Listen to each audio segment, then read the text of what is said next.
What up, cappers, gamblers, punters, hustlers, low baggers? Thank you for watching Betting with the Bag right here on Pub Sports Radio. Yesterday sucked. Yesterday fucking sucked. 1-6 in MLB, 2-0 in NBA. Saved the day from being fucking atrocious. But it was our first real bad showing in MLB in a long time. In at least a month. Phillies first 4.5 minus a half, up 5-2 going to the top of the fifth. Nola gets destroyed. The Cubs Milwaukee under 9 was just a terrible, terrible look. Rockies -1 cashed. Rays -1 fell apart. Angels Yankees first 5 under 5.5 was absolutely trash. Peterson had an ugly, ugly start. And Twins first 5 was awful. The market hurt me yesterday, as it's been helping, in this big run we've been on. Getting off the White Sox and getting off the A's because of the market was, awful. But we're still 185 wins, 153 losses, sitting at 54.7%, up 12.34 units. ROI 3.65% plus. Average line -112. And I'm ready to attack this card. These days are going to happen. They're going to happen. And what we can't allow, and I do let it happen myself, I fail to heed this advice, is we can't let the losers hurt so much more than the winners feel good. And fuck, man, yesterday hurt. I did get to go on Razor Sharp Picks, his horse show, made a little bit of money, but hammered some Kraken, got some laughs, stopped being so fucking angry. And I am thankful. I'm very thankful to be capping with you guys. So let's bounce back right now. Christopher Gargaro in the house says, ready to get our money back. Shorter spin doctor list today. Burns, Kukuch, Kelly only. Valdez and Canning are close. Let's have a day. It's funny because Merrill Kelly has turned the season around his last 2 starts, which is something that I've been waiting for patiently. And I've made 2 bets in MLB. They're both on the 2 late games. And one is that first 5 under 5 in that Giants game. Sorry. No worries. Chris Brady in the house. Buzznuts. DC. Uncool 22. Red Girl ready to work. Nilo. There's Fap. Win coming to us from Australia. This is Australian racing on Saturday. Belmont race 4. We got Dreams odds 15-1. Betting win place with a bit of luck. They will be wet ones, Jimmy. I love that Fap win. I will copy and paste that right now. There we go. Copy and paste that. Fap win. Thank you very, very much. Pop that into the chat right now. There's my guy Marlon Z in the house. Rob Torrey says, I feel a good day on the horizon. Like to hear that, Rob. Brandon Lugo says, Jimmy, my sons got it done. They sure did. And with the injuries going on over in the Eastern Conference, they've got to be pretty healthy favorites to win it all. And we'll have our man Trotwam in the house to break all of this down. Gerald Jones ready to go. Mike M. Walla Dos. Gerardo Hernandez. Turnsy. Nigel Lee. Nilo says, pigeon breeding day really hot on Jimmy's windowsill. Nilo, I had this giant air conditioner outside that we just removed. And when we removed, there was a pigeon with a nest and 2 eggs underneath. And the baby pigeons were born yesterday, and we had to turn it into something beautiful. And it is illegal to remove a nest with pigeons. But you know what's pretty quiet? It's just the mom out there. She's just sitting, warming up her chicks, whatever. Oh, God. Nutflush Allen in the house. Puzzler. Christopher Gargaro ready to go. There's Matty I says, what a rough Taint yesterday. Life of a sports capper. That Taint looked so good. It looked so good. There's Slats is 3-1 NHL, but Taint scores 7 in the first inning and loses. Phillies up 5-2 in the fifth, and Fish gets 6. 2 brutal losses. On Mets' first 5 minus a half with DeGrom. Anderson allowed at least 3 runs and 4 of 6 in 5 innings. Yes, I get that. I get that look. There is Von Polo in the house. Our guy Von Polo, whom we love dearly. Brandon Lugo, Chris Brady. All right. Oh, there's a Luke Murphy. Thank you. We are not celebrating Canada Day up here. And, this is a sports show. We don't need to get into what's going on up here, but unmarked children's graves, thousands of them, take the luster off of a holiday. Alexander Lopez in the house. J-Dub ready to go. Okay, so let's attack right now. Attack. Brian Watson in the house. Don't ask, don't tell. Ooh, shit. Says 6 losing days in a row, and my taint is worn thin. Let's change that around. Don't ask, don't tell. I mean, that was my first losing day in quite a while. So let's get right back and hammer. Lynx +3 banger. Yeah, B Fox. The Czar's dropped in to give us that Czar play of the day. Soupy Panties here. Already soupy. Carolina Kappa ready to go. Okay, there's Trotwam. He will be on the show soon. All right, let's get to work. A lot of work to do. And let's see. Piker says, all right, I'm here ready to tell you my opinion on games that could go either way. Thank you. All right. And Chris Brady lost 165 on the Clippers +1, but made it all back under 233.5. And Doosan, nice work. Okay. Walla Walla Dose going to Vegas in 7 days, getting excited. And Michael Overland says baseball did not give a damn about pitching yesterday. Yes. Okay, let's get to work right now. Luke Murphy hammered the Clips +14.5 in the fourth quarter. Thought I had a gift. Think again. Okay. Capping is a fickle bitch. And sometimes she treats you so right. Sometimes she fucks with your head. Suze387 says, aloha, Jimmy. It's 5 a.m. Coffee's brewing and listening. I love you, Sue. Shout out to you in Hawaii. And let's get to work right now. We start off with a banger. Because the 1:05 p.m. Eastern first game on our card. Los Angeles Angels 39-41, 18-22 on the road at the New York Yankees, 41-39, 22-20 at home. Yankee Stadium in Bronx, New York. Now, our producer on the ones and twos, Jose, has a lot of man love for Shohei Ohtani. And, he could pick worse Asians to love. And Shohei burnt him bad.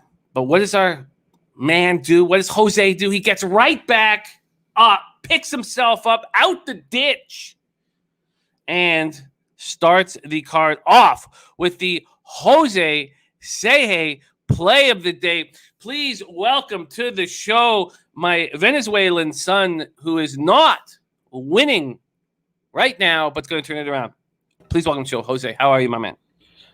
Jimmy, I'm not going to lie. Yesterday was dark. Yesterday was a dark day. I got into my bunker, my hidey hole, my safe place, and I needed to stay there for the rest of the night because it was dark. It was very dark. And Jimmy, I think I have a theory for you. I guess a baseball conspiracy theorist right now. Yeah. And I've got a conspiracy for you. Let's hear it. I have not seen in this year of baseball capping so far, I have not seen run totals that high throughout the whole day. Pitchers were getting bombed off left and right. And I honestly believe that baseball just brought back the juice ball again. Like I think this is one of those days where you mark it down in your little book. Last day of June, for some reason, all these baseballs started taking off and flying again. Why? Maybe it's Major League Baseball bringing back those juice balls that they took away from the first place. But crazy day. I did not enjoy watching it all, and I'm very sad. Well, let's turn it around right now. You are looking at this Griffin, Canning, Jordan, Montgomery start. If you believe in your conspiracy theory, I'm expecting you think there's going to be offense in this game. 82 Fahrenheit, mostly cloudy, 9 miles per hour, out to right. The first 5 is sitting at 5.5. It's dropped from the 6 that it opened at.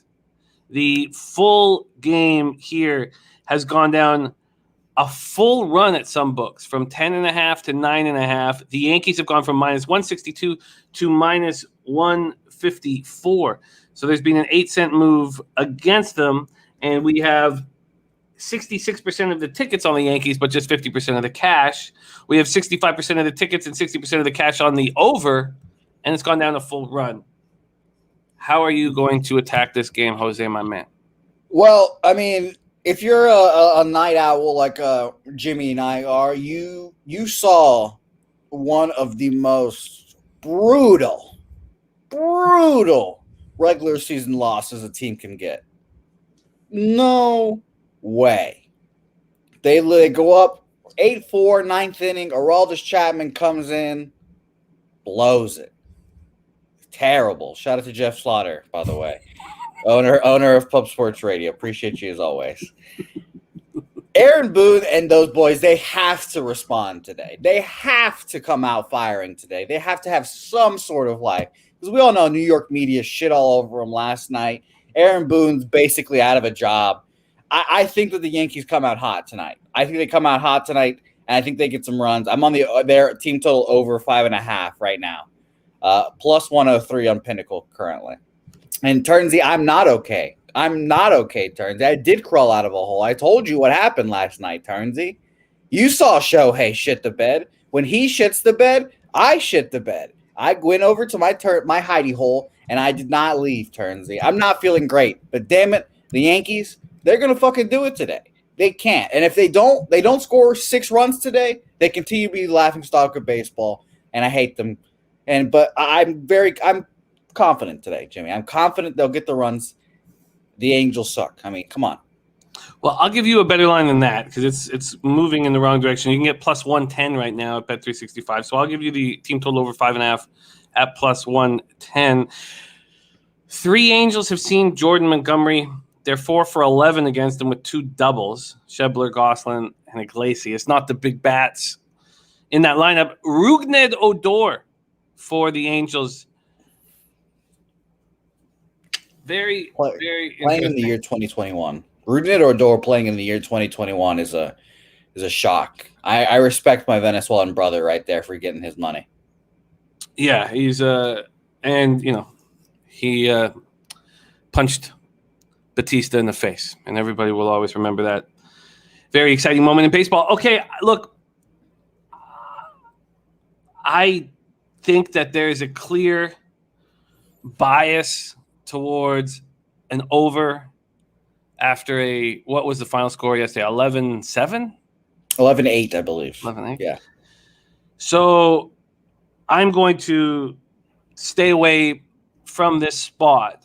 I find it confusing that Griffin Canning, who is a 4.95 ERA, 1.42 whip, coming off an okay start at the Rays, 5 innings, 6 hits, 3 runs, just 2 earned, 2 walks, 4 Ks, and Jordan Montgomery, who's also actually Jordan Montgomery coming off a quality start in a 4-2 loss at the Red Sox, that the market would be begging for over money. So it concerns me, but I like that you have focused to attack this game that got you right in the prison pocket yesterday. So, right in the butthole, Jimmy. It's right in the butthole. We call that the Trevor Bauer now, unfortunately. Well, yes, and who knows how long he'll be in the show after his story. Right in the butthole. Choking bitches out. Okay, Angels, Yankees, we have a team total over 5.5 at plus 110. Do you not think this is a spot where you could just sit back and wait and get a 4.5, or do you like the plus? Is it part of the action, the plus number that's beside the team total? I'm a plus number guy, Jimmy. I think, honestly, you can give me both, and I'd be pretty happy with it, but I wanted that plus money shot. I think they roll tonight. I mean, again, if they go down early in this game, the fans and everyone are just going to come down on them. So I need them to score first, in particularly too. I need them to score first. If they don't score first, the fans will get on them, and all of their faces from last night will come over again. Luke Voigt and all those guys had the "I just shit in my pants" face and all that. And also, a little bonus play here, I guess. Giancarlo Stanton came out last night and said, "This shit needs to change." Oh. He has to have a good game today too. He prays total bases are probably under a half since he stinks. I take the over a half as well for Giancarlo. He has to have a response if he's in the lineup because he never plays. So, but I'm all over the Yankees tonight, Jimmy. I think they've got to respond. Have to. Carolina says Carolina Campus is 9.5 at minus 120, about to go to 10. It's come down from 10.5. So I would be And the books are begging for over money. This is very dangerous. I hope that your brown eye is safe here. I hope your chocolate starfish is unpunctured in this afternoon action. But I worry. So there it is. Yankees team total over 5.5. Diesel Eugene says Angels bullpen is in trouble today. I love my Angels, but when Cannon comes out, the Yankees eat. And Christopher Gargaro says Canning's curve whiff rate for season's 31%. Last start, it was at 0. Spin was down 139 revolutions per minute, which is big. Joseph Gomez. Yeah, Jose? I was going to say that's been a theme now. Something I found extremely interesting for being a baseball guy, Garrett Richards on the Red Sox has basically had to reinvent himself because he can't throw his curveballs anymore because they suck. The same thing's happening to Griffin Canning here. Excuse me. He's going to have to change his pitches because those high spin rate pitches aren't going to work anymore, and he has to reinvent himself. And Griffin Canning, I might be wrong. I think Griffin Canning is still a young guy, so adjustments for younger guys is a lot harder for vets. So I would love to see what Griffin Canning's going to do because pitchers have just been throwing out their off speed as a whole.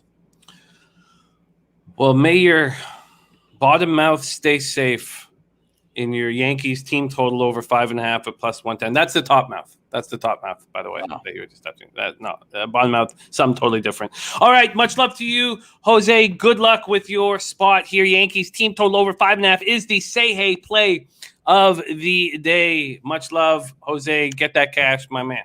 Thank you. Don't be like Trevor Bauer. No, that's not the way I like to get down. Choking up bitches. All right. 1:07 p.m. Eastern. Next up, Seattle Mariners 42-39, 18-23 on the road at Toronto Blue Jays 41-37, 17-18 at home. We're in Sahlen Field in Buffalo, New York. Look, how do you expect drone pilots to fuck, man? How do you expect? Do you think they're going to put on some romantic music, a drone pilot, and pour you a glass of wine? No, they're going to choke you out. 76 Fahrenheit, overcast, 7 miles per hour, out to left. We have Yusei Kikuchi. And Taint play of the day is in. Taint play of the day is in. Cardinals, full game, money line. Taint is in. I can't wait for this game. There is a chance for rain in this contest. It's not in red right now at RotoWire, so there's an expectation that this game will go off. We're going to not be able to break this spot down for a while, but the Taint play of the day is in, and it's got to mean something to the Cardinals for sure with Arenado going back to his home. So we're not going to be able to break this game down for a while, but I repeat, Taint is in.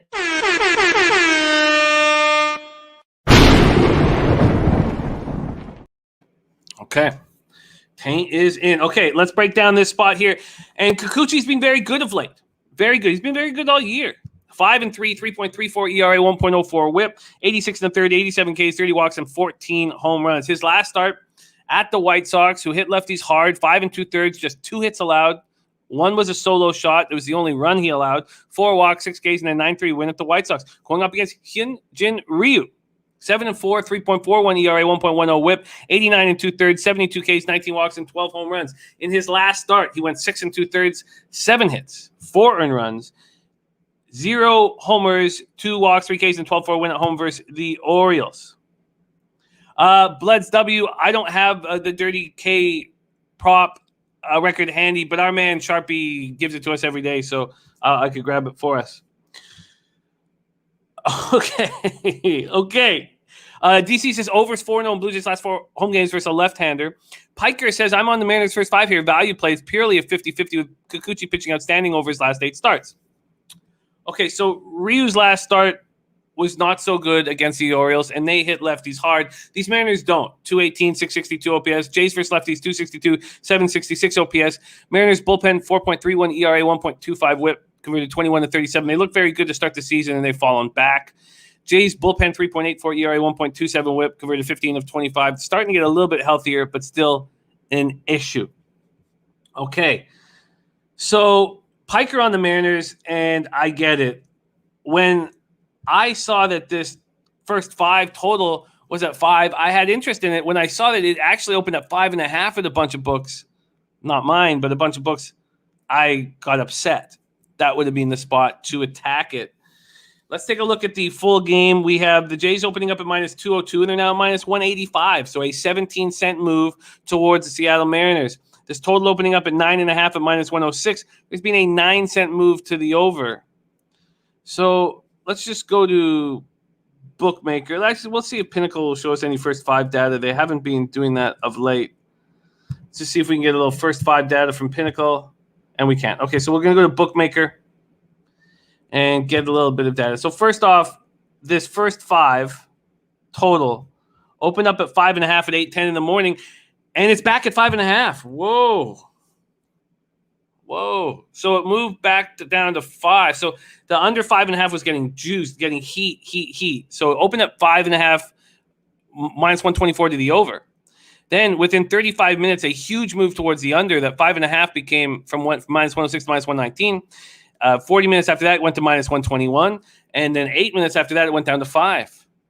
7 minutes ago, it's come back to 5.5. Very, very, very interesting.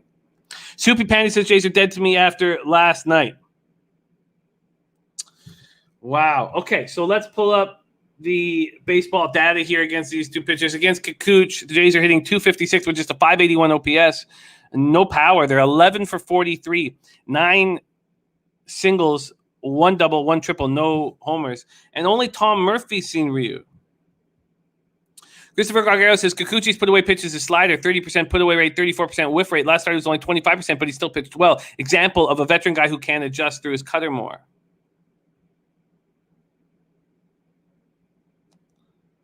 Alex Gagnon says Twin River Sportsbook so shady graded out my Red Sox bet last night, but no money sent. Do they do this a lot with delayed games?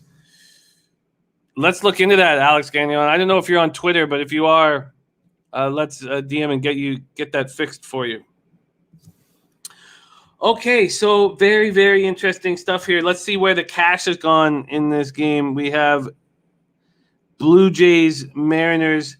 We have 4,602 tickets in, so a lot of sample size here. 69% of the tickets and 86% of the money line. 86% of the money line cash on the Jays, and the market's moving towards the Mariners. Wow.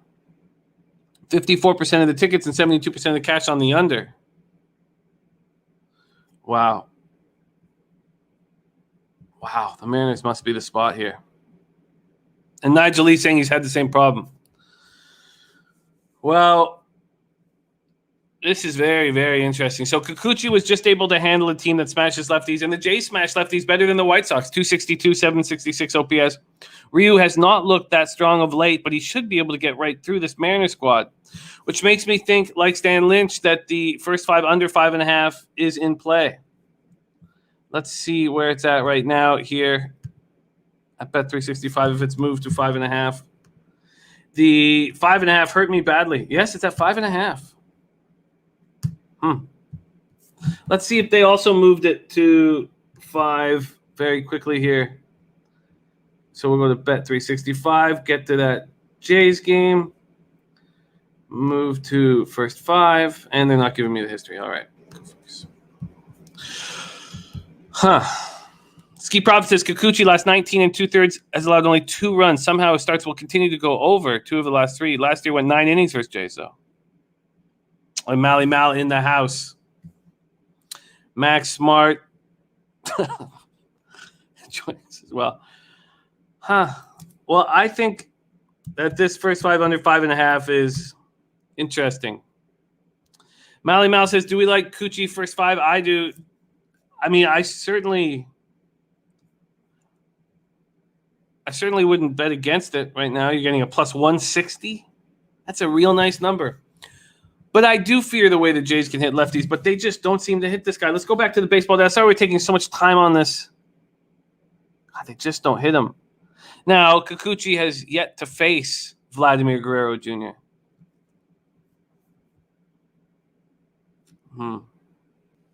Jays should be an angry squad.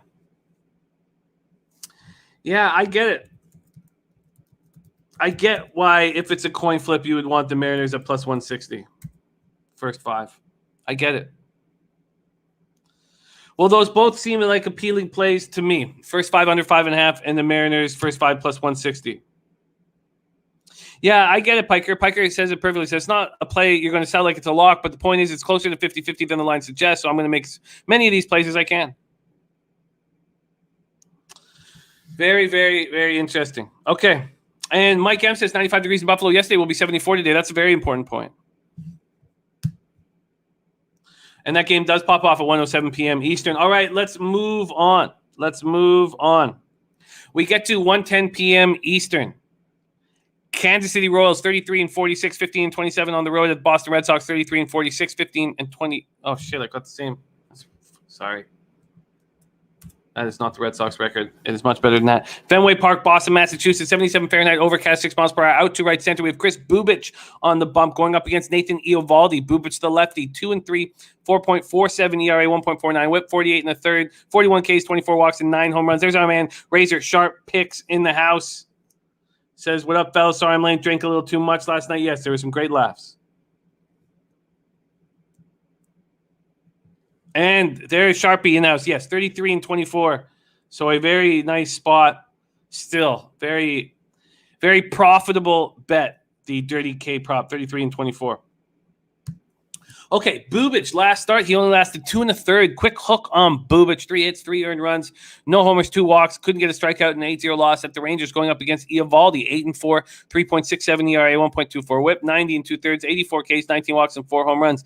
In his last start, he was very good at home versus the Yankees, a 4-2 win. He went 7 2/3, 7 hits, 1 earned run, 1 homer, 0 walks, 6 Ks. Royals versus righties, 243, 696 OPS, and Red Sox smash lefties, 267, 761 OPS. This doesn't feel like a get-right start for Bubic, does it? It does not. Royals bullpen, 4.33 ERA, 1.37 whip, converted 60 of 29. Red Sox bullpen, 3.44 ERA, 1.38 whip, converted 26 of 37. DC says Royals are 0-7 in their last 7 games versus a right-handed starter. Wyatt Chapman says Red Sox will kill. Let's take a look at the market right now for this Red Sox spot against the Royals. We have the Red Sox opening up at minus 230, and they're now minus 233. This total's gone from 10.5 to 10. Let's go to baseball data here in this spot. Against Bubic, the Red Sox are 5 for 13 with a double against them, 385, 928 OPS. Against Eovaldi, hitting 300 against Eovaldi, which is a 667 OPS. 15 for 50, but that's 13 singles and 2 doubles. And here we go. We have 77% of the money line tickets on the Red Sox and 89% of the cash, but 52% of the tickets on the over and 93% of the cash on the over, and yet it's dropped a half run. Very peculiar.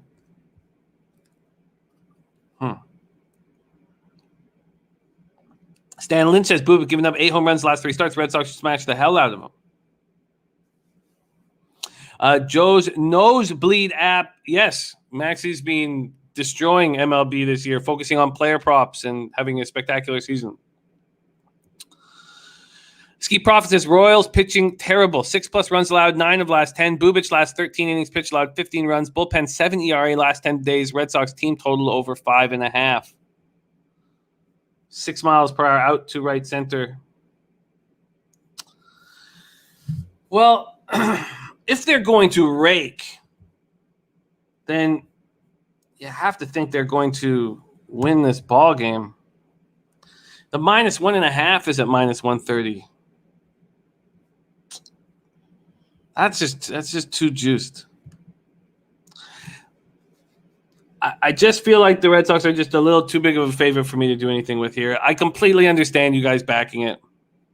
Stan Lynch says Royals have lost 8 straight. Red Sox have won 6 straight. And no move. I just can't take the Red Sox as this big of a favorite. So nothing I can do. Bleds W says Boston team total over. Let's take a look at that team total over. See if that is not going to be juiced. Team props, Boston Red Sox, team total. 5.5 minus 125. It's not too much juice. 5.5 and minus 125. 5.5 and minus 125 for the team total. Minus 1.5 and minus 135.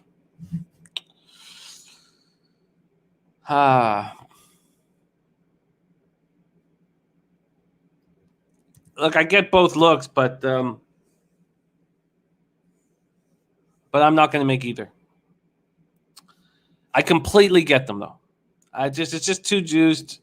My ROIs, I've told you, on 5.5 team totals is not good. It's negative, and I've not bet one all year because of it.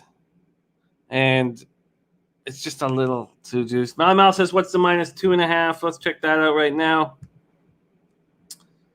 The minus 2.5 is plus 120.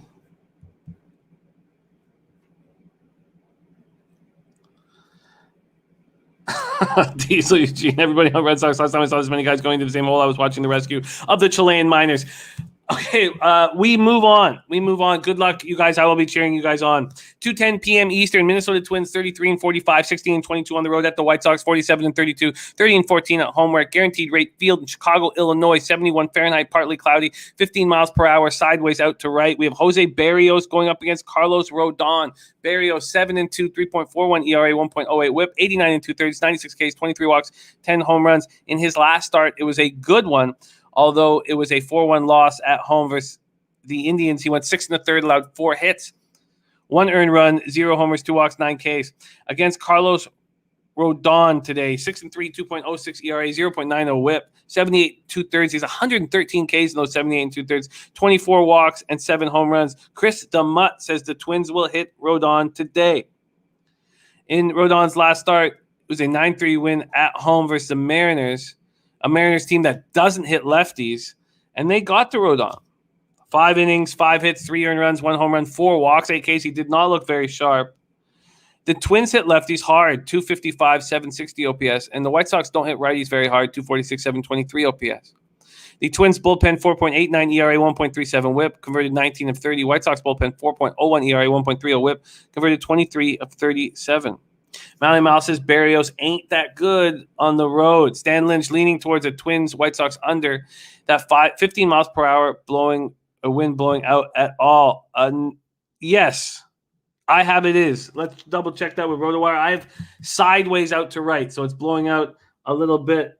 I'm sure RotoWire will just list it as a left to right. Let's see how they've got this listed here for the win. They have 16 left to right. I have it slightly out. Okay, so let's take a look at the baseball data here and decide if we're going to pull the trigger. Against Berrios, he's been very good against the White Sox. 219 average, 617 OPS against them. Against Rodon, 228, 711 OPS. So both pitchers have been good against the opposition. Let's see what the market is doing here in this spot. We have the White Sox opening up at minus 135. They're now minus 142. Oh, excuse me. Yeah, minus 142. 7-cent move towards them. And this total at 8.5 was at minus 111. Now it's at minus 114, so a 3-cent move. And Joey Work says Yankees game postponed. Well, that was a waste of time.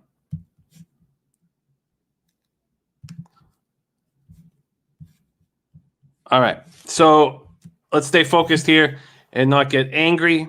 Max on record says Jimmy switch hats, go Twins. Ski Profit giving us great stats today. Says White Sox 43 and 12 is a home fave. Twins 6 and 18 as a road dog. Or pick them. Twins suck versus lefties. I have them. Oh, their record. Sure. Yeah, their record is just bad overall this year, but they hit lefties. Their pitching is atrocious. Their bullpen 4.89 ERA, 1.37 WHIP. Mike M says White Sox put the Twins over their knee again last night. How can you fade them? I'm a Berrios guy, but not today. Let's take a look at where the cash is in this spot.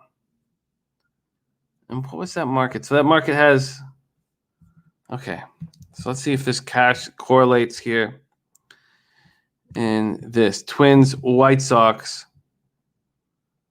Here we go.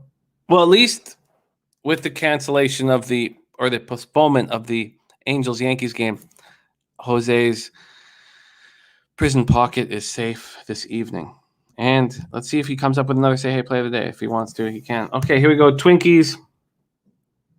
We have 65% of the tickets on the White Sox, 83% of the cash on the White Sox. Also, 57% of the tickets on the under, but just 41% of the cash on the under.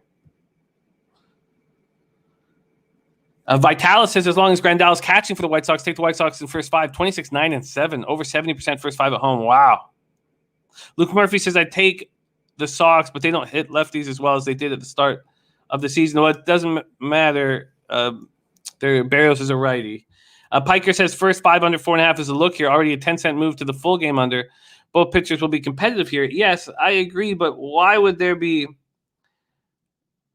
59% of the cat? Obviously, some big bets, some legitimate bets have come in on the over.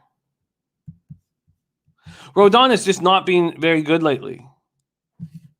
Southmouth. Thank you, Neil P. That's better than bottom mouth. Good work. Good work. I don't feel like I have a strong enough edge in this spot. And Rodon has just not looked very good, but now he gets his second straight home start. Maxey's taking Grandal, home runs, single runs, and over and bases. Okay, I don't feel like the edge is strong enough here, and coming off of a losing day, I need to make sure that the edges are sharp. Krista Mutt, Twins over 3.5 and minus 114. That might be the right spot to attack here. That might be a perfect look by Krista Mutt. Let's just go over to the spot. Team props right here and see what it is for the Twinkies. 3.5 is minus 125 at Bet365. That might be exactly the look here. Trey Hicks in the house. His first time listening to the show in over a year. I love you. Look at that. Thank you, Trey Hicks. Miss Jimmy the Bag and everyone in the chat. Such a unique show. Much love to you, Trey. Thank you for rolling with us. Once again, my friend, I don't feel like I have enough of an edge here. But I think that Twins team total is quite interesting. But it's Rodon's second straight start at home, so it's not quite congruent to what I've been saying about consecutive home starts at this time in the season.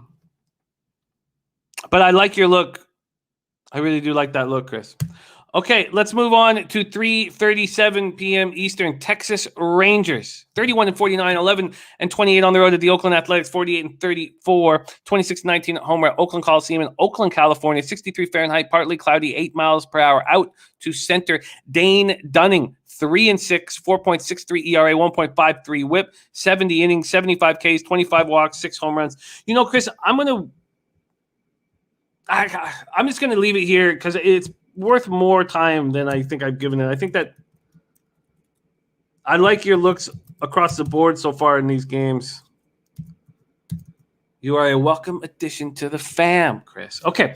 Rangers A, 63 Fahrenheit, partly cloudy, 8 miles per hour, out to center, Dane Dunning, 3-6, 4.63 ERA, 1.53 WHIP, 70 innings, 75 Ks, 25 walks, and 6 home runs.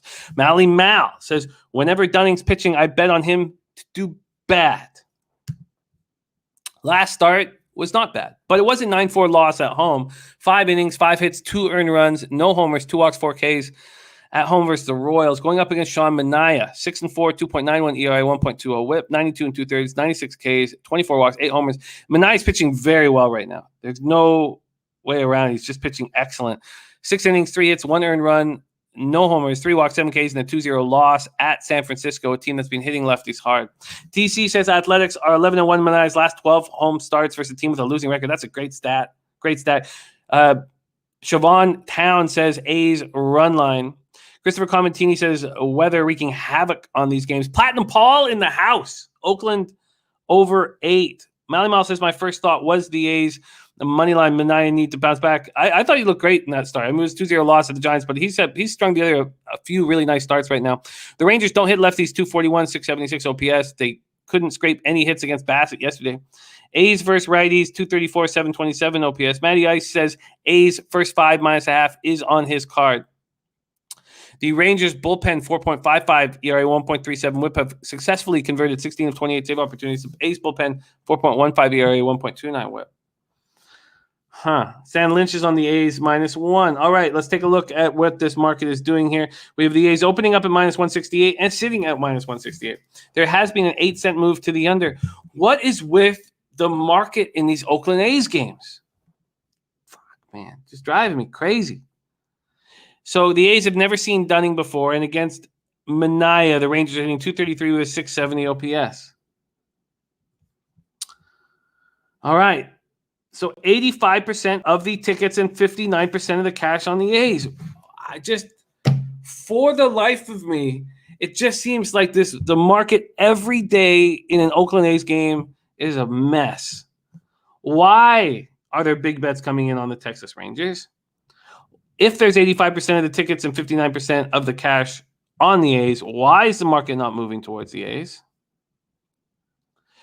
Yes, Vitalis, the Taint play of the day is out. It is Cardinals full game.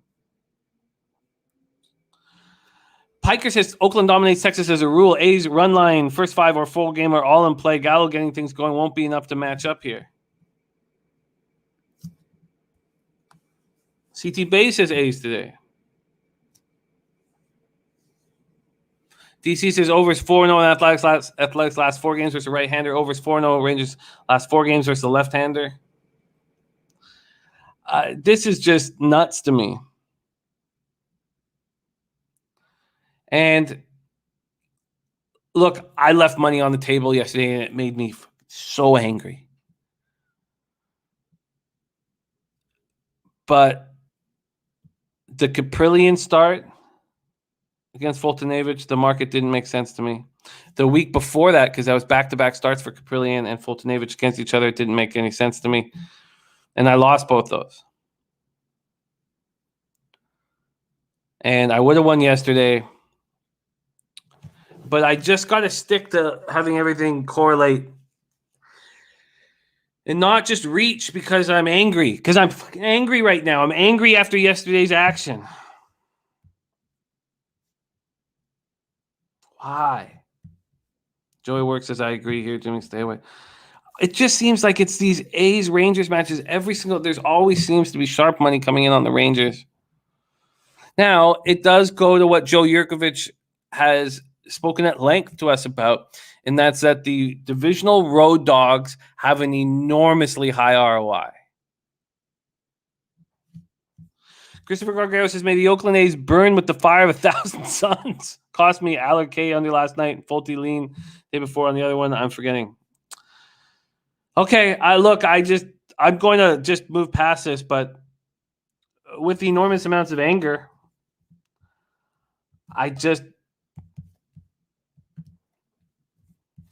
okay, look, how do you not lean towards the A's? And which syndicate is putting money on the Rangers? Okay, 6:05 p.m. Eastern, we move on. 6:05 p.m. Eastern, we move on. Say, hey, play 2. The Yankees don't go is the over 7. The Yankees is not going. Over 7.5 in Phillies, Marlins. All right, Jose, my man, let's get you in on this spot right now then. Why don't you jump back on the show, Jose? The Say Hey play of the day did not go, but we have another look from our Venezuelan boy prince, Jose. And it's a game without Asians on the mound, and he's still is interested. He's still interested. Jose, let's break this down. Now, I think there's a very high possibility you will be giving us picks on 2 games that will both be rained out. God damn it. 76 Fahrenheit, rain, 6 miles per hour, sideways in. Pablo Lopez, 4-4, 2.87 ERA, 1.08 whip, 91 innings, 94 Ks, 22 walks, 9 home runs. Last start, 6 innings, 6 hits, 2 earned runs, 1 home run, 1 walk, 9 Ks, 11-2 win at home versus the Nationals. Going up against Eflin. Eflin coming off a nice start in a 4-3 loss at the Mets. 6 innings, 5 hits, 1 earned run, no homers, 1 walk, 4 Ks. Eflin, 4.20 ERA, 1.26 whip on the season. Has a wonderful K to walk ratio, 87 Ks, 11 walks, but 13 home runs allowed. Neither team hits righties. Marlins 235, 673. Phillies 228, 674. Marlins bullpen much better than the Phillies bullpen. Stan Lynch says Jose undefeated in rainout picks. Jose, there we go. Talk to us about this look that you have here if this game goes. And let's not spend too much time because I do think this game will be rained out. No problem. I don't think Pablo Lopez is as good on the road. He's 2-1, 4 ERA on the road in 7 starts. His home ERA is a 2.01, so I don't even have to go into much there. 17 earned runs. I don't think that Zach Eflin is very good, and both these bullpens don't inspire confidence. So I'll take the full game over, and I think the balls are juiced again. So I'll take the over here, 7.5. I think it was a pretty low number. I was pretty shocked. It opened at 8 and went to 7.5. Now these teams don't hit righties, but let's see if the money is on where the money is on the total. 64% of the tickets are on the over, but just 49% of the cash, and we've seen it drop a half run. 50% on the tickets. Now there's just 1,790 tickets in, but 59% of the tickets are on the money line for the Marlins. Let's take a look at the baseball data in this spot. Against Pablo Lopez, 281, 896 OPS. Harper 4 for 10 with 2 doubles and a triple. Hoskins 4 for 9 with a double and 2 homers. Against Eflin here, 291, 786 OPS. Yeah, I get it. Rob Miller says they will get the game in according to local weather forecast. Okay, thank you. There's Nutflush Allen in the house. And God, Nutflush Allen, did you not nail it? He came on the show Tuesday and he said that bad teams allow enormous amounts of runs in the week to 2 weeks leading up to the All-Star break. Crazy. And God, he just absolutely just wrote that like a script. Okay. Over 7.5 for Jose. Over 7. I got Matt Randall's blessing too. Say what? I got Matt Randall's blessing on that as well. You know, if he says he loves my pick, then I feel like much better, Jimmy. I just can't say it. I mean, over 7.5 at -115 at Pinnacle for Jose. Hey, my close personal friend Pablo Lopez. I have not shot him a message telling him good luck today, so he's probably going to lose. 2-0. I mean, we have a correspondence, and now he's 2-0. When I shoot him a good luck text, so can't shoot him it today. Okay, all right. Keep those love texts to a minimum. I'm sure that you sent one to Shohei yesterday. Yeah, I did it in Japanese though. Siobhan Town says Marlins got this one. I like it. I am hesitant with the way these teams hit righties, and both pitchers coming off nice starts. But I get it. I completely get it. There we go from our man Jose. The over 7.5 in Marlins, Phillies, and one more time, let's just bless that pigeon pocket. That would be a tough place to put the pigeons. Very tough place. Pigeons on my mind. Bless your prison pocket, mate. Stay safe. Hey, thank you, Jimmy. I appreciate it. Let's do one for the South Mouth. There it is. Bless his South Mouth. Say, hey, play of the day. Marlins, Phillies over 7.5, -115. If that game goes. We move on to 7:05 p.m. Eastern. This was another very intriguing situation. Tony Gonsolin, Patrick Corbin, but we could be dealing with another rain out here. Dodgers are 49-31. Puzzler says weather radar looking poor for Washington and Philly this afternoon. Piker says, I will say active Marlins hitters are batting 301 versus Eflin with some pop and over 80 at bats. Dodgers 49-31, 21-18 on the road at the Nationals, 40-38, 24-18 at home at Nationals Park in Washington, D.C., 74 Fahrenheit, rain, 7 miles per hour to right center. Tony Gonsolin on the bump, 2.77 ERA, 1.54 whip, 13 innings, 18 Ks, 10 walks, 1 home run. I love betting unders, first 5 against the Dodgers versus a lefty. I love fading the Dodgers versus a lefty. But Patrick Corbin inspires no confidence from me, and he's one of the few lefties that the Dodgers rake. Vital says 68% chance of rain. This game is not going. Let's not take a lot of time here. Gonsolin has not been going deep since coming back from injury. 4 innings, 1 hit, 1 earned run, 1 homer, 2 walks, 7 Ks, 6-2 win at home versus Cubs. Corbin, 5.33 ERA, 1.37 whip, 68 Ks and 82 2/3, 15 home runs allowed in those 82 2/3. He's coming off a quality start in the 3-2 loss at the Marlins, 6 innings, 5 hits, 3 earned runs, 1 homer, no walks, and 6 Ks. Dodgers hitting just 217, 688 OPS versus lefties. They're not hitting lefties. The Nats versus righties, 249, 724 OPS. Dodgers bullpen, 3.61 ERA, 1.27 whip, 28 of 44 successful. converted saves. Nats bullpen 3.94 ERA, 1.23 WHIP, converted 20 of 28. So first off, Corbin's numbers are not good. They're hitting 289 with a 952 OPS. They're 26 for 90. And of those 26 hits, half of them for extra bases. 7 doubles, 1 triple, 5 homers. Austin Barnes has 2 homers against them. Justin Turner has 2 homers against them. Enough chances I cannot explain why, but no matter what's going on with the Giants or Diamondbacks, these two always have a slugfest. It's like a street fight most of the time these two teams face each other. So I don't know if this game goes. I can't trust Corbin. I think Gonsolin can have a nice start here. I would love to fade the Dodgers here, but I don't even know if this game goes. What up, Alex Ramirez in the house? Mills, what is happening?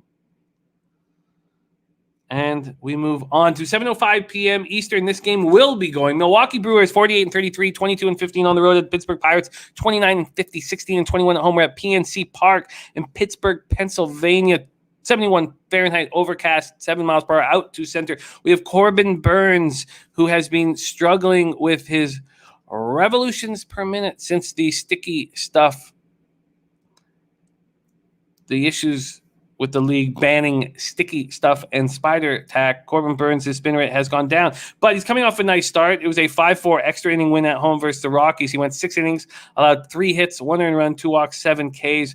Burns 3-4, 2.53 ERA, 0.92 WHIP, 74 2/3, 115 Ks, 14 walks, and 2 home runs. When I watched Corbin Burns pitch earlier in the year, I was blown away at his movement. And we're all getting a better idea why these guys were having such incredible movement.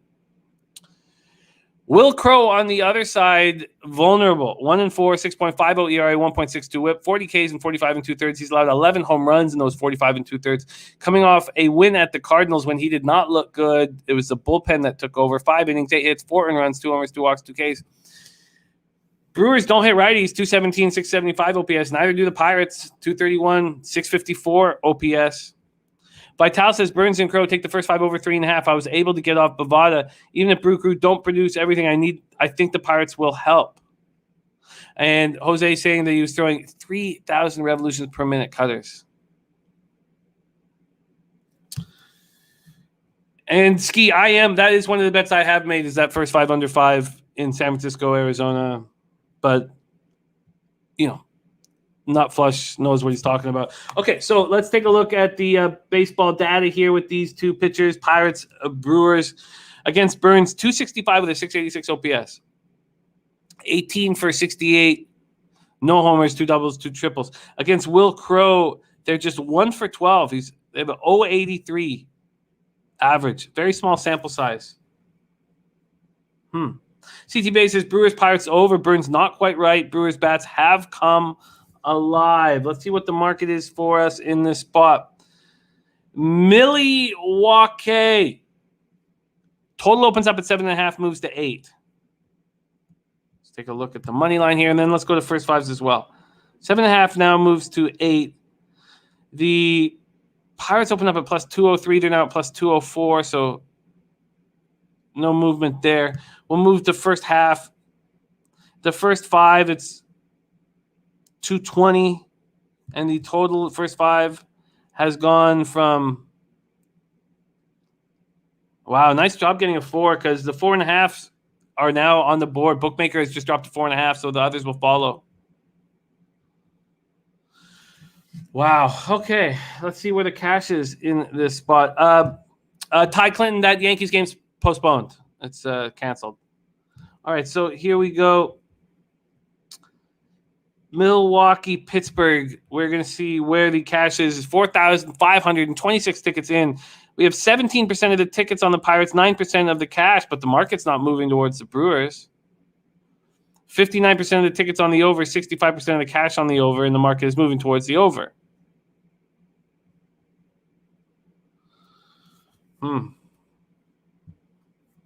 So I guess seeing that bookmakers moving this to 4.5, I guess that first 5 over 4 would be in play, with Corbin Burns not pitching very well. Now moving out on the road. There's Griffin in the house. Great to see you, Griffin.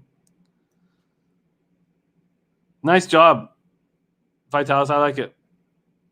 Nutflush Allen said this is a great spot for Giants team total over 4.5 minus 120. This lineup is due to get hot again with Dubon sent down and Johnny Q gives you a chance where he's at the plate. There you go. Our San Francisco Giants expert, Nutflush Allen, Giants team total over 4.5.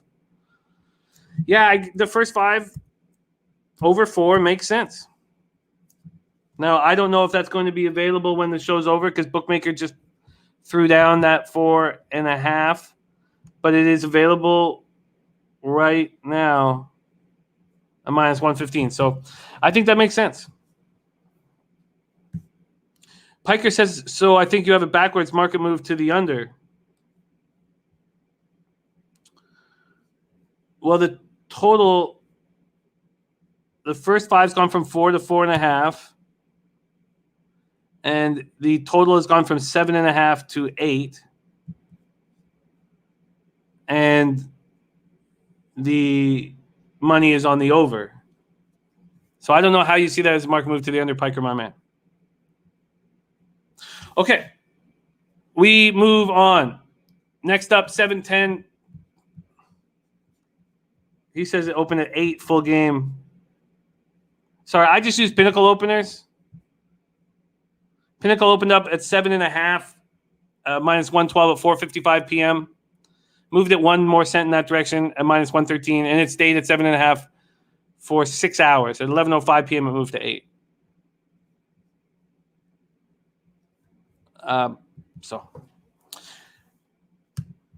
Okay, let's roll on here. 7:10 p.m. Eastern, Houston Astros 48-33, 22-17 on the road at Cleveland Indians 42-35, 21-15 at home. Progressive Field in Cleveland, Ohio.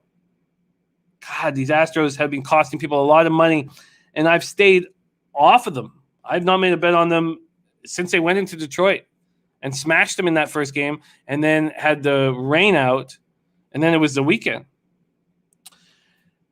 And they're costing cappers a ton of money. And I haven't been on the other side. I wish I had been, but I have not. And now they move on to Cleveland. Framber Valdez on the bump. He just did not look good in the 7-inning doubleheader, but it was a quality start. But we expected probably a little more from him. 6 innings, 6 hits, 3 earned runs, 1 home run. And a 3-1 loss. No walk, 6 Ks. He's got a 2.11 ERA, 0.99 whip on the season. Going up against J.C. Maya, who's coming off a really nice start at the Twins. They slowly stretched them out. 6 innings, 4 hits, 1 earned run, no homers, 2 walks, 6 Ks, and a 4-1 win at the Twins. I just said that. I apologize. 4.94 ERA, 1.18 whip on the year. Astros versus righties, 271, 796 OPS. Indians versus lefties, just 223, 682 OPS. Astros bullpen, 4.30 ERA, 1.34 whip, 16 of 29. Indians bullpen, 3.53 ERA, 1.29 whip, converted 22 of 27 save opportunities.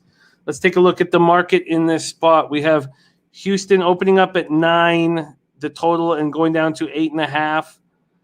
Let's go to the money line as well. We have Houston opening up at minus 165. They're now minus 179, a 14-cent move towards them. Where's the cash at here? We have 76% of the tickets on Houston, 73% of the cash. 51% of the tickets on the under and 55% of the cash, and it's moved to half run. Max Smart says Miles Straw will score a run. Yuli Gurriel will hit a single. Alvarez will hit a homer. DC says over is 6-0 in the last 6 home games versus a left-handed starter. And let's see what the baseball data is telling us in this spot. Only 3 Cleveland batters have seen Valdez, 1 for 5 against them, and the Astros haven't seen Maya. So Maya was able to handle the Twins. Can he handle the Astros that hit 796 OPS versus righties? I don't want the Astros as a favorite. They've been burning cash. And I don't want the Indians the day after a double dip. The wind's blowing so heavy in, 14 miles per hour in. So the half run from 9 to 8.5 was probably just purely on wind. It opened at 9, and it was there for 3 hours. It was there for 6 hours. It didn't go to 8:30 till 11:03 p.m. So I should have been on it. But I was drinking Kraken on Razor Sharp's horse racing show. Mally Mal, they have JC Maya. Trey Hicks says, Framber will show up today. Astros bats are cold. Will they wake up? I like first 5 team total under as a Stros fan. Piker says, I think the Astros get right here. They'll cover a full game, run line, strong lean. And Sammy says, happy Bobby Bonilla Day. You're absolutely right. Happy Bobby Bonilla Day. Look, one thing we haven't been doing is discussing momentum at all. We have not been talking about, and that's our ROI has gone fast up. It's risen quickly since we stopped doing that. And that was a gas station sushi saying there's no momentum in baseball. So as an individual entity, do you like the Astros here? Sure. The Indians are coming off of a double dip. They look terrible in. They're probably exhausted. And now the wind's going to be blowing in heavy. And the Astros are just minus 179. The Indians, Mally Mal saying they're mediocre. I think they're worse than that. 42-35 in an extremely weak division. The Astros should be able to prey off of a tired Indian squad. And Framber Valdez should lead them there against an Indians team that doesn't hit lefties when we know the Astros smash righties. Their bullpen's got to be exhausted. Their players got to be exhausted. Maxwell Smart says, Jimmy, baseball is all about momentum. Look, Max, hey, I've heard many, many cappers say that. But as soon as we stop talking about any streaks and any momentum and only use each game as an individual entity, I went up 30 units in less than a month. So I'm going to keep doing what we've been doing. Luke Murphy says, got to think the Astros will break out at some point. As an individual entity, this game alone, forget how bad Astros are playing. You like the Astros because they're hitting 271, 796 OPS versus righties. And the Indians don't hit lefties. And Framber Valdez has been very consistent. Then when you add in the fact that the Indians were in a double dip yesterday, I don't see why we don't take the Houston Astros, at least on the -1 line. And let's see what that is right now. That's a -180 and a -115. That's expensive. Let's just pop that into the calculator very quickly. -180, -115. And that's -150.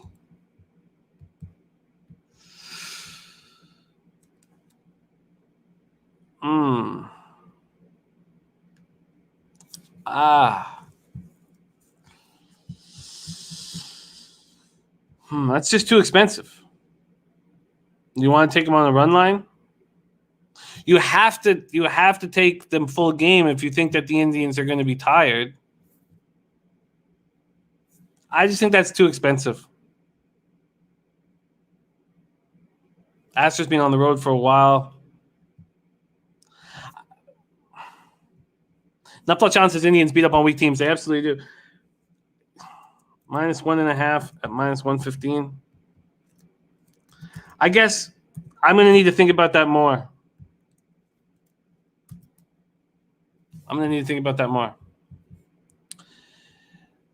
Lucky Pass says Astros win by 3 or 4. I think this is probably the right time to back the Astros. Everybody having a bias because they've lost so much money on the Astros in the last 2 weeks. Okay, I think I'm going to move towards the Astros -1.5 here. Okay, we move on to 7:10 p.m. Eastern. San Diego Padres at Cincinnati Reds. We're at Great American Ballpark in Cincinnati, Ohio. Mike M says, manager says they're tired. They've been traveling. They just got beat down -350. Hard to lay that juice. Johnny K says Indians will beat up on the Astros. TC says, is it possible Verlander might be back this year? I thought it was, but I don't have that information in front of me.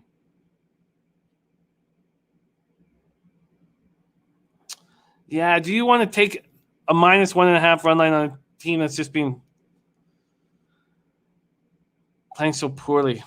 I'm going to need more time to think about that. Okay, let's go on to Great American Ballpark, 78 Fahrenheit.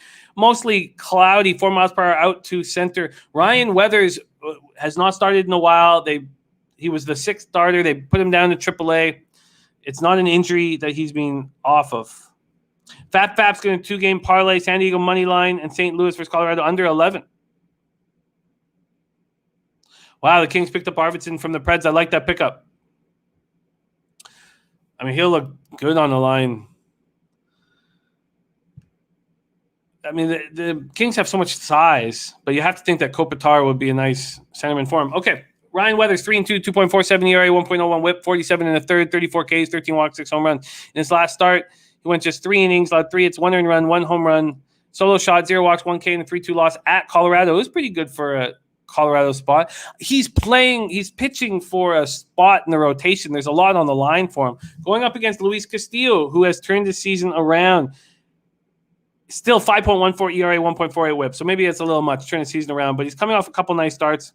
And he's in that spot where he's going to have consecutive home starts. His last start, he went 7 innings, 6 hits, no earned runs, 2 walks, 6 Ks, and a 4-1 win at home versus the Braves. DC says Padres are 11-1 in their last 12 games on grass. Padres versus righties, 243, 737 OPS. Reds don't hit lefties, 221, 672 OPS. Stan Lynch leaning towards the first 5 under 5. Padres bullpen very good, 2.86 ERA, 1.14 whip.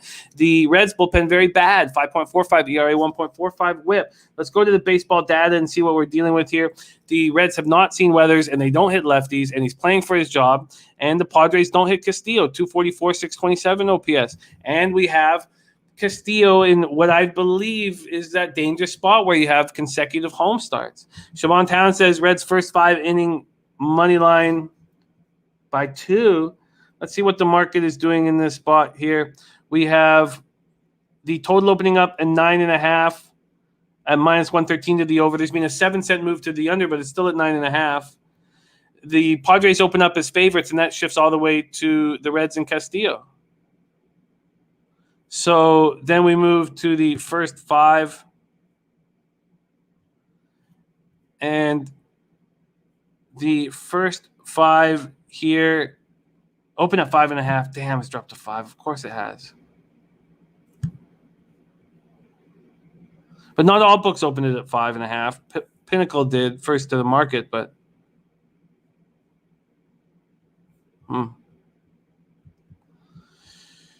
Ooh-wee. DC says over is 5-1 in Padres' last 6 games. CT Bay says Castillo to 1.71 ERA, 0.98 whip in his last 30 days. Weathers pitching for his job. Castillo pitching much better. And I think the under 5 is in play. It's just 4 miles per hour out to center. It's not ridiculously offensive. There's my guy, Gas Station Sushi, in the house. God, I hate betting these unders the day after watching all this offense, but I'm going to be on these first 5 under 5 in the Padres Reds game. I'm not going to take the full game under, although I get it. 7:20 p.m. Eastern is next up. New York Mets at Atlanta Braves. Mets are 41-35, 17-24 on the road. The Braves are 38-41, 21-21 at home. Truist Park in Atlanta, Georgia. 82 Fahrenheit, mostly cloudy, 6 miles per hour sideways in. We have the great Jacob deGrom on the bump, 7-2, 0.69 ERA, 0.53 whip, 78 innings, 122 Ks, just 11 walks, 3 home runs allowed. Max says, I worry about the long ball for Weathers. Yeah, I get it, but it's just a spot where the Reds haven't seen him and they don't have power versus lefties, but I completely understand the fear there. Stan Lynn says Mets Braves first 5 under 3.5. DeGrom is the man. In his last start, he allowed 2 earned runs. Just 5 strikeouts.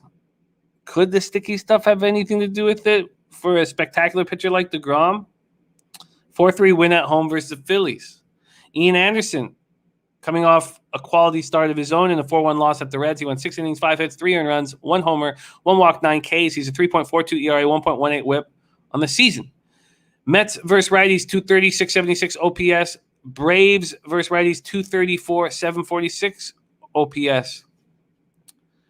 Let's break this down a little more. Mets bullpen, 3.96 ERA, 1.31 whip have been good, and Braves bullpen has been terrible.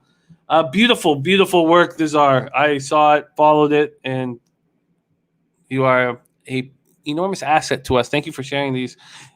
5 Czar locks. Okay, so let's go to baseball data. These Braves bats are heating up, but DeGrom can shut that down fast. The Braves are hitting .216 with a .561 OPS against DeGrom. They're 8 for 37.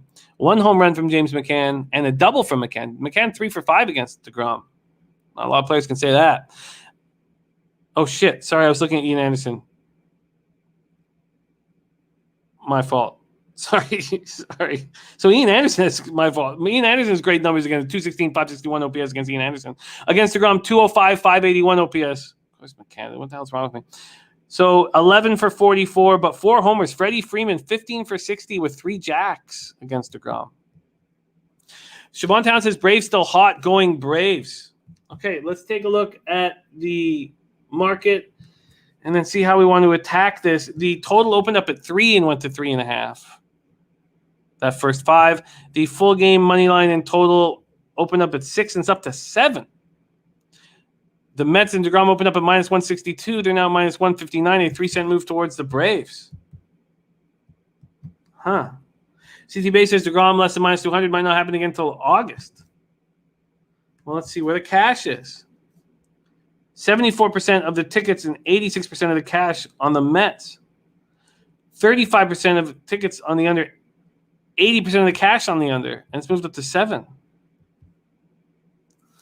The weather is not conducive really for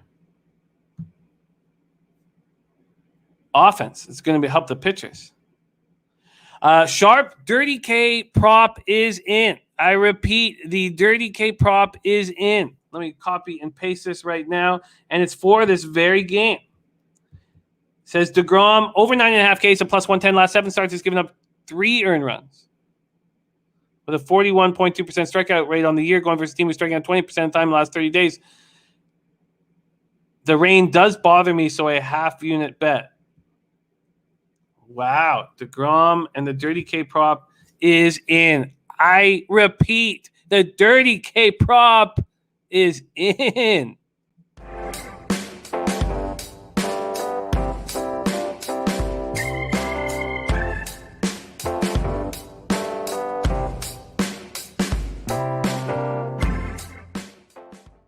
Wow. Very, very interesting here that all the money would be on the Mets, and yet the market would move towards the Braves. Total's gone up a full run, but all this money's on the under. Brandon Lugo says DeGrom hasn't thrown over 88 pitches since April. That plus the weather has me off this game. CT Bay says Mets are 10-3 in DeGrom starts. Mills, Acuna, Albies, Freeman, Riley, bright futures need pitching. Yeah, I'm surprised that Anthopoulos hasn't done that for you guys. Sterling Gentry says I like the Braves over 6.5, but the Braves team total over is a better play. Molly Mal says, you know what that means, Jim? Go with the market. Yeah, it means the Braves. Yes, Taint is in, and we are going to be talking about it next game. Nasty Nate, my man. And then Mally Mal's right. Atlanta scored 20 runs last night. And, Pistol Pete Loshak, the legend Lotus Loshak, does not like expecting offense from a team after a huge offensive outburst. G&G as Atlanta team total over 2.5 runs. This is going to be a no move for me. But, a free play, I probably take the Braves. But are you getting enough risk reward going up against DeGrom? No. You want something better than plus 150? All right, let's move on to 8:40 p.m. Eastern. I have moved on this game. Not only have I moved on this game, but Taint has moved on this game.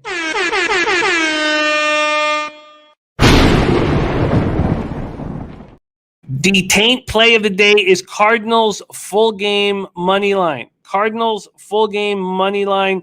Cardinals 40-41, 17-23 on the road at the Colorado Rockies, 34-47, 28-16 at home, and Nolan Arenado going back to Coors Field. I repeat, Taint is in.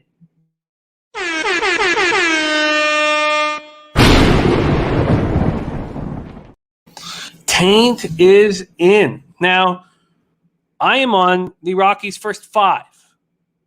which is not a place I'd like to be now that Taint is on the Cardinals full game. We have rain in the forecast as well. 8 miles per hour, sideways out to left field.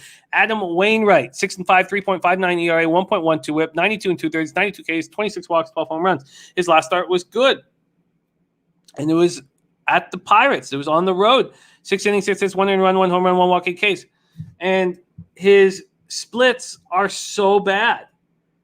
And let me just verify this very quickly, that last start was at Pittsburgh, because his splits on the road are so horrific that you wouldn't think that is a possibility. Quickly, I'm just going to make sure that start is at Pirates and I didn't mess that up, because if it is, that is a good sign for how bad he has been on the road. His last start was at home versus Pittsburgh. Okay, thank you. I wrote that down wrong. That makes more sense. Here are his splits. On the road, he's 2-2 with a 6.31 ERA. Opponents are batting .272 against him. That's not a high batting average, but they've hit 6 home runs in 25 2/3. At home, he's allowed 6 home runs in 67 innings with a 2.55 ERA and opponent's batting average of .205.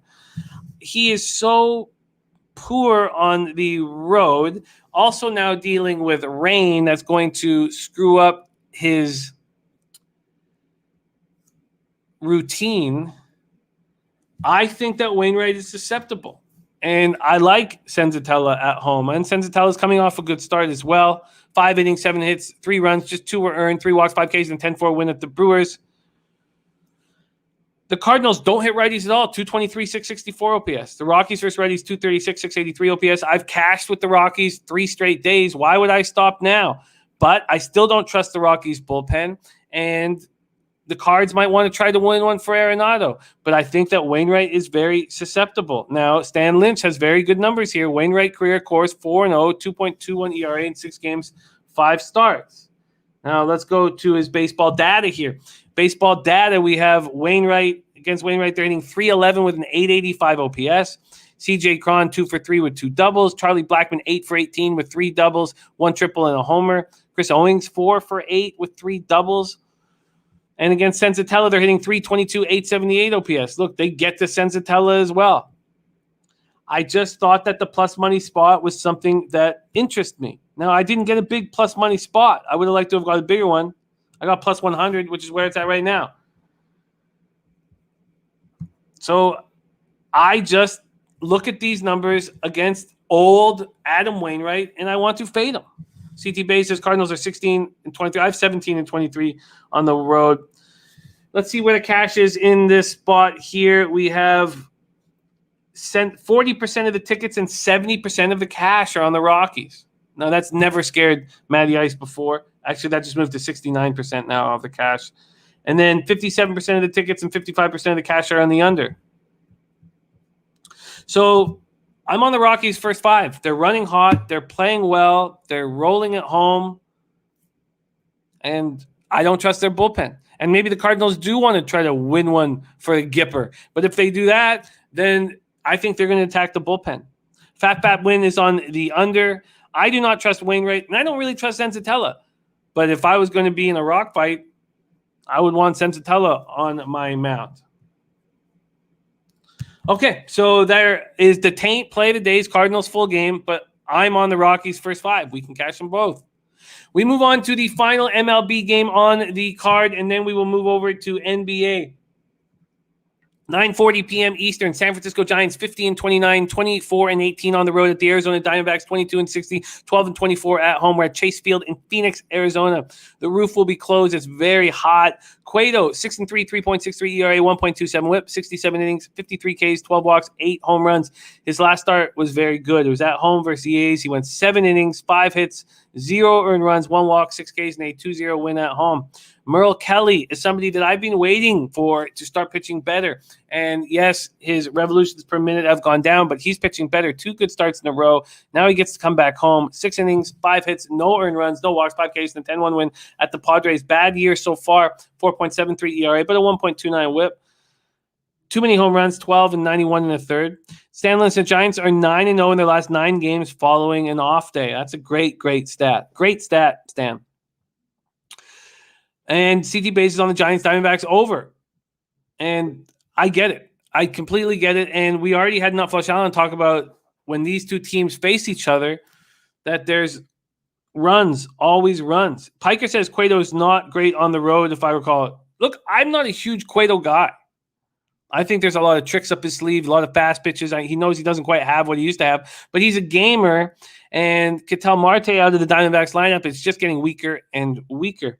Giants are hitting 241, 758 OPS versus righties. They hit righties hard.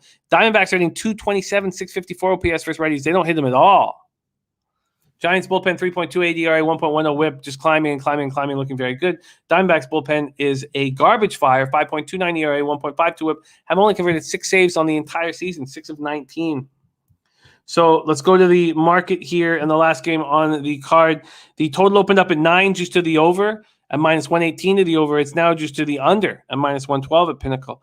Cueto opening up at minus 127. There's been an 11-cent move towards the Giants. Sharpies on the Arizona team total over 3.5. They got to Cueto last time out and see the same happening here. Let's go to that baseball data. Against Cueto, they're hitting 235 with a 608 OPS.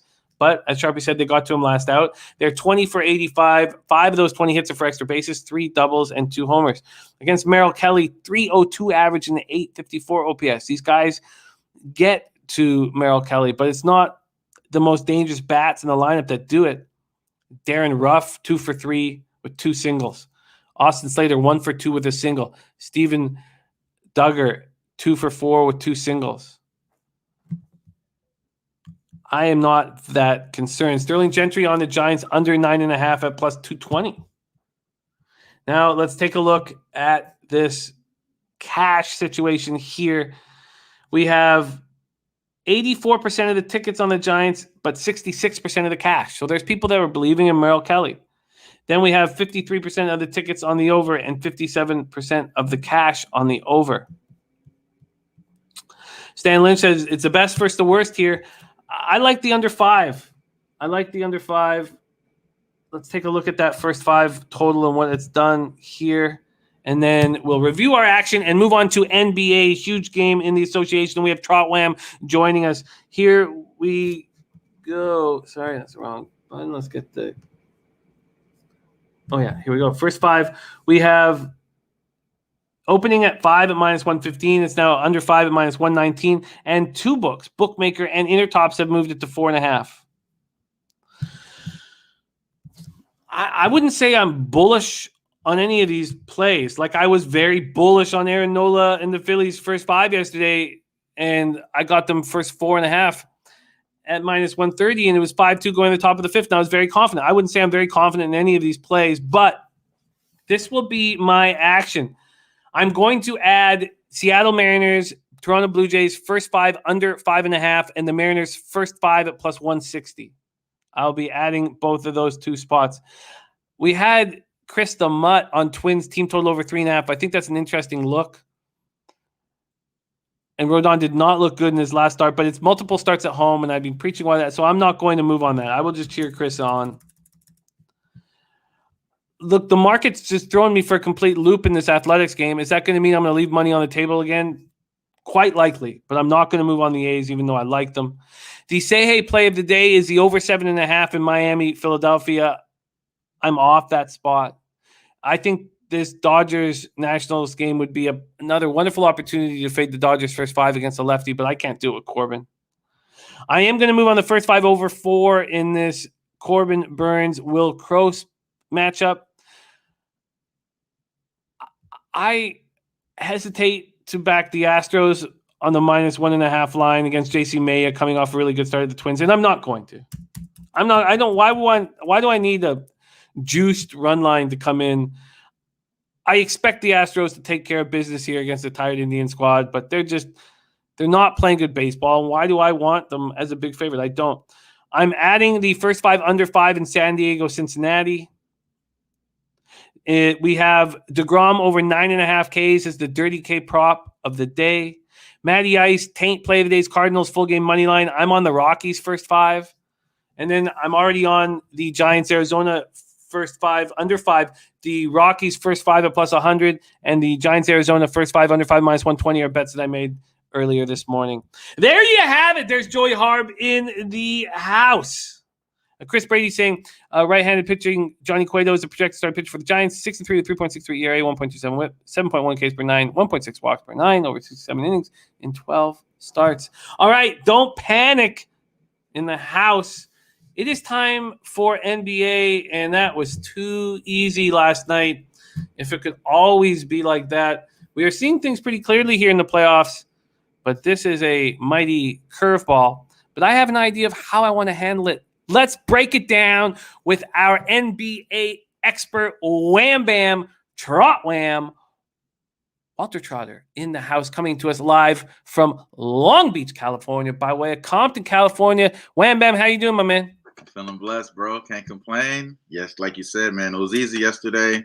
I shot myself in the foot taking the Clippers live, you know what I'm saying? Gave some of that winnings back, but still up for the day. Let's keep it going today, man. I think we got maybe a layup here in our midst here. So let's go ahead and talk this one out, brother. Let's do it, my man. Let's do it. We're going to start with the odds as they are right now. We're going to take a look at where the cash is, and then we will dissect. Milwaukee opening up at -2.5. Now there are threes on the board. This total opening up at 216. Now there's a 215, and the first 214.5 are on the board from BetOnline, Bookmaker, and Heritage. Now let's go over to the cash. And the cash here, with 8,927 tickets in, we have 61% of the money line tickets on the Bucks, 82% of the money line cash on the Bucks. On the spread, it's a different story. 53% of the tickets on the Hawks, but just 30% of the cash on the Hawks. There's 58% of the tickets on the over and 60% of cash on the over, and yet the total is dropping. And I really want to talk about the total. Stan Lynch says Trae Young, Giannis updates. Giannis is out. Done. He cooked, bro. It's done for the season, man. Done for the season. Wow. Not announced yet, but we know. We know. So sad. Look how sad he is. I know. That's Trae Young. Do you expect him to be in the lineup? Trae Young is interesting. I think he does play, but again, are we going to see the decoy Trae, corner Trae, or, you know, saying spot up shooter Trae? I think that's probably what we're going to see from him. So I'm anticipating other guys to, you know, take on the load here, to take on this this Milwaukee team without Giannis, man. Well, first thing is that the Bucks, and we talked about it all year, when Giannis was not in the lineup, their pace was much faster. And the Bucks have been playing to the Hawks' pace in both the playoffs and this series. In the regular season, they're playing 102.85 possessions a game, and without Giannis, now I'd have to go through those games individually, which I haven't done, but I would say they were playing at a 104.5 pace, something like that, 105 pace without Giannis on the court. And they're playing slow out here. Piker says, nailed Jimmy, over is the play here. So there's two things I want to do here, and I want to talk about it with you. One is, should we wait? So Bogdanovich, probable. Capella, questionable. Young, questionable. If we want the Bucks, is it important for us to wait? Wait, because if any of these guys are announced, then we'll get a much better line. I would agree, yeah, because I think the market is moving it towards the Bucks right now, and that's without the Trae Young news. Maybe Trae Young gets a little bit public action there, so I would wait for sure. But if you're taking the Hawks, you want to hop on them right now. It's probably the biggest spread you're going to see is at the +3 here, and I think it's at +130 money line as well. Chris Middleton started his presser by saying 2 games in a row we got off to a bad start. Mm-hmm. We used those quotes yesterday to easily cash the first quarter, first half on the Suns. Chris Middleton, it has to step up. When he steps up, they win easily. And when He doesn't get on track. They lose badly. He scored 16 points, 0 for 7 from 3. Milwaukee shot 39.3% from the field, 20.5% from 3. Do we expect a bounce back spot for both Chris Middleton and the Milwaukee Bucks outside shooting? I think Chris Middleton is going to be a focal point on defense. Now that you don't have to worry about Giannis, they should key in on him. You know, Nate McMillan is going to have a game plan defensively geared around trying to stop Chris Middleton from exploding like he did, which is the reason why they lost 2 of the games this season, this series here. I think that the Chris Middleton props probably want to take a holdout on him, even though they're kind of giving you a little bit of love, in my opinion, from what I was seeing here. And I don't have him right in front of me here, but let me pull it up shortly. As far as the Chris Middleton prop that I see, as far as his points, 27 and a half, I think he gets 30, even if they are keying in on him. So even though you think that's high, Dutch, I think that might be love, because you got to think about it. Like, they're not scoring in the paint without Giannis. They're averaging about 54 points in the paint this series over the last 3 games. I'm sorry. And that's a lot of what Giannis does. We all know he's just going in there, freight training, being the running back that he is, running over everyone and shit. So I think that's being taken away. You got to look at Chris Middleton as being the focal point. So I think that will be the game plan for Nate McMillan here. And then along with as far as we're talking about the total still, is right? Right? Are we still talking about the total? I think this is a great over spot, man. Just thinking of it this way, like, without the points in the paint, they got to shoot more shots. They got to get more threes open. They're going to probably play more spread ball. I'm just concerned on how they're going to penetrate the defense, though. I don't really think we should rely on Jrue Holiday to penetrate the defense here. He hasn't really shown that all year. But, I mean, this could be something different. One thing I do want to note, that they are 6-5 without Giannis this year. All those games had DiVincenzo in the lineup. So without DiVincenzo, that may make a difference here. I just think that the Hawks are just a better team, man. I think the Hawks are just a better team. I took them last night. Also took a prop last night as well. We could talk about that a little bit more, but I took the Hawks last night on the money line. I'm kind of biting myself because I got it at plus 110.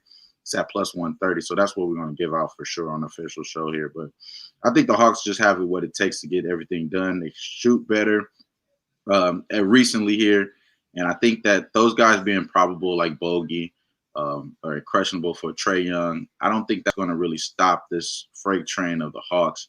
You've seen these guys playing really well. Shout out to Lou Williams as well, getting his first start, being very efficient. Seemed like he really didn't want to make any mistakes. I think we could see something like that from these guys. They're role players as well. See, I'm on the other side here. I want the Bucks, but I want Trae Young to be announced in the lineup. I like the over, but I think I would prefer a Milwaukee Bucks first half team total over. So that is what I want to focus on. I want to focus on. I'm on a different side. I want the Bucks tonight. I want the Bucks. I'm not saying the Bucks win the series, but I just so often see teams step up, rally around situations like that. And I expect them to do that here. We saw the Hawks do that in Game 4. And this in no way is saying that the Bucks are going to win the series, but I think that they have an excellent Game 5. And then I think that, when they come back here in Game 7, that they do not have a good game and that they lose. So maybe what I should be doing is betting Hawks in 7. I don't know. Let me take a look and see what that series price is. That is what a series correct score. 4-3 Hawks at plus 375. I think that is the look, and I don't see why I don't put a small. I mean, certainly not a full unit on that, but I think that's worth a half unit. So that's the way I see this. Rob Free says cannot trust Middleton, just can't do it. Middleton knows that all eyes are going to be on him. He knows. He plays well at the house too. He plays well at the house. I think like 28 points in the playoffs so far. Did you see anything from what the Hawks were doing defensively that was stymieing Middleton in Game 4? You know what? No, it was more so just it seemed more like these guys were demoralized when Giannis went down. You know what I mean? Like, because that's when I'm judging it by what happened when Giannis was down. And I mean, they're gonna have to do something to slow his ass down. He could easily just clean up early on, like you're saying, and have about 15, 16 points coming out of that first quarter, second quarter. Easily could have a dub by the end of the first half, I believe. So I think that's going to be the game plan, though. I just think that they're not going to allow him to do it. But again, one of the things that we know about the Hawks, they play really good team defense. They don't really have that many individual lockdown defenders. I mean, Kevin Huerter has been playing really good defense on guys, but he's not a lockdown guy. You know, it seems like he's the only guy that's helping on defense as well, as far as closing out on guys when the coverage is blown. So that shouldn't scare you to be off the Chris Middleton props here. I just think that Chris Middleton is maybe when the lights are too bright, he kind of fades away here, and that's kind of what I'm banking on here with the Hawks. And I just think that the Hawks are going to play well as far as their collective as a group.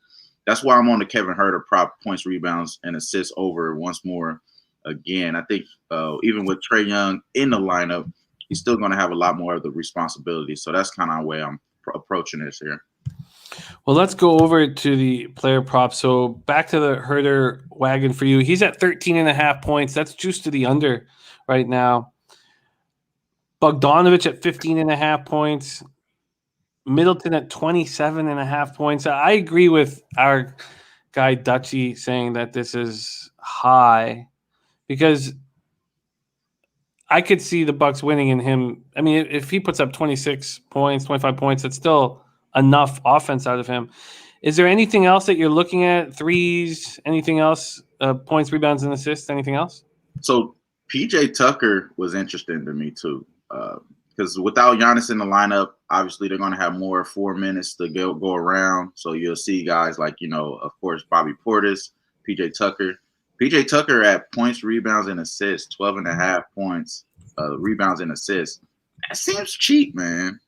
That seems cheap, So if you like the Bucks, I think you're going to see him, shoot those corner threes to get these guys out. And as far as rebounds and assists, doesn't really have to do too much, but just move the ball to get at least 2 assists or, at least 3 rebounds. And that's kind of a casher here, the way I'm looking at the PJ Tucker. So I haven't pulled it yet, but I'm looking at the PJ Tucker 12.5 points, rebounds, and assists. That's one thing I'm looking at. Again, I already took the Kevin Huerter points, rebounds, and assists, 21.5. I got it at -103 right now. We're going to have to give it out at -123. So that's a 20-cent move from me just going to sleep there. On that one, I think that's going to be a good look there just because showed that he had 7 assists the last 2 games. And that was obviously with Trae Young was out one of those games. The other, he was just doing normal shit up until the Trae Young, mishap with the referee. I just believe that that's probably what the ingredients of winning here is going to be. Continue to get these other guys involved. It's possibly the reason why I'm off of the Chris Middleton there. So I think PJ Tucker, said Paul George, thinking yesterday, man. PJ Tucker, man, he possibly got a little short number there. 12.5 points, rebounds, and assists. It seems like that's a little cheap. Great breakdown. Very interesting. Very interesting. So we have completely different bets here in this game, which makes me nervous. But I am going to wait. I want the Hawks to announce that Trae Young is in, that Capella is in, and that obviously we expect Bogdanovich to be in the lineup. So I want those announcements to be made, and then I want to get a bit of a better line on the Milwaukee Bucks, and it's available right now. I'm going to take the first half team total over on the Bucks. That is the plan right now. I will look into it a little more, and I'm going to put a little bit of cash on the Hawks to win in 7, which is how I see this series breaking down. I see the Bucks stepping up enormously here in Game 5 and winning. Then I see them going back to Atlanta winning Game 6, and then going into Milwaukee and winning Game 7, and then facing the Phoenix Suns in the NBA Final. Hawks Suns NBA Final. What a fun! That is fun. Very, very fun. Can you please review your action, Wham Bam, my man? Yeah, so I'm leaning on the PJ Tucker right now. It's probably going to get posted a little bit later once we make that official here. But for right now, we're only taking the Hawks money line. I have to give that out. I had it at plus 110. It's at plus 130, so we're going to take that right there for the official play. Also, I'm going to take the not PJ Tucker, but the Kevin Herter points, rebounds, and assists. Got to get it at minus 120, over 21.5 points, rebounds, and assists. So it's at minus 123.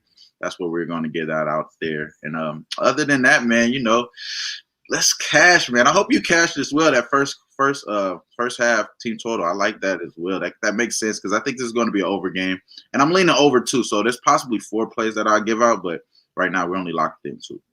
I wonder if, I don't want to sit here and put too much money on this basketball game with all the intricacies of players being out, but I wonder if Bucks first quarter then is.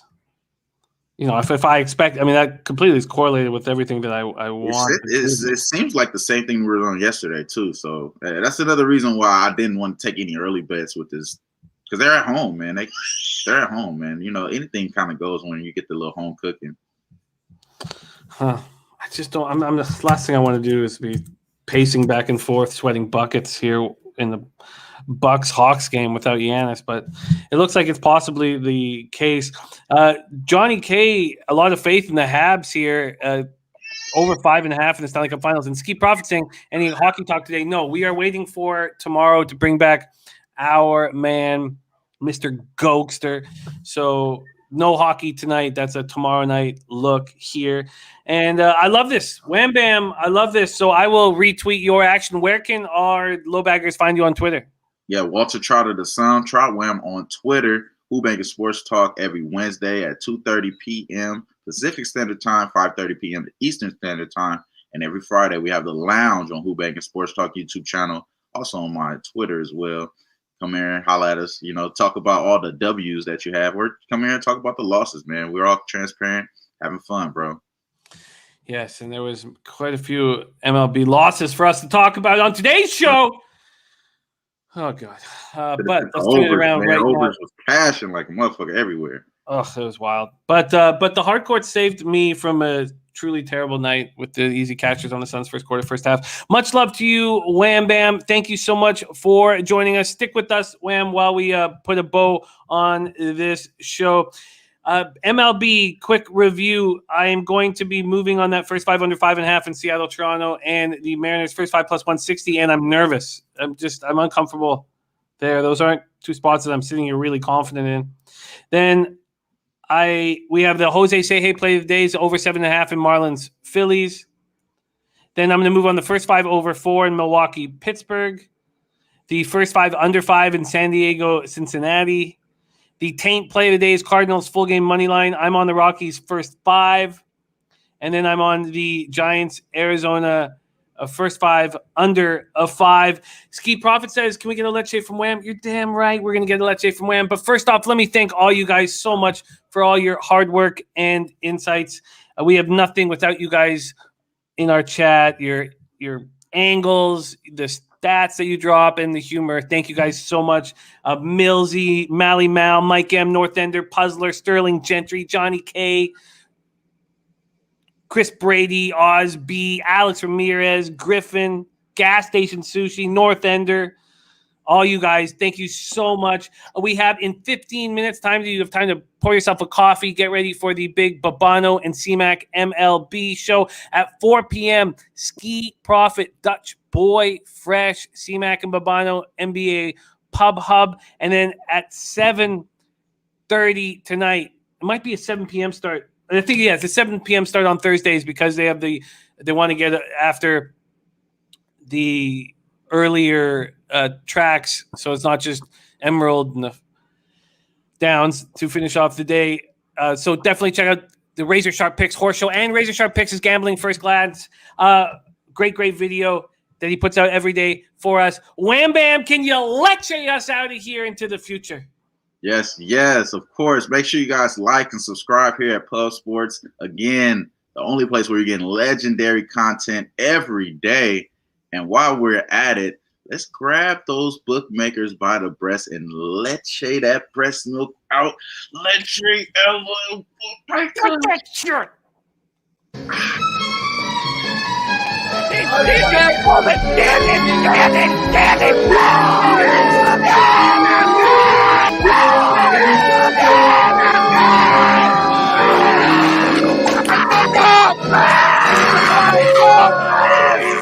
Where's the bang bang, Preston? Come on. I can't breathe. Pub Sports Radio. Come find us in Southtown 101. Subscribe on YouTube and all platforms where podcasts are found.